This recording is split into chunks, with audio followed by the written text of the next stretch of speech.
কেউ বলতে পারে যে আমি শিরক করিনি, আমি হত্যা করিনি, আমি জিনাও করিনি, আমি শুধু ছোট বিষয়গুলো করেছি। যেমন আমি ফজরের নামাজ পড়িনি, একদিন ফ্রিজ থেকে আমার ভাইয়ের চকলেট মিল্ক চুরি করে খেয়েছি, বেশ কয়েকবার বাবার সাথে চড়া মেজাজে কথা বলেছি, আরেকদিন একটা পার্টিতে কিছুটা গীবত করে ফেলেছি।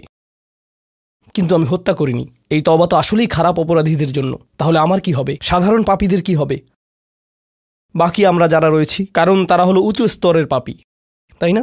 তো পরবর্তী আয়াত বলছে, তোমরা বাকি যারা রয়েছ,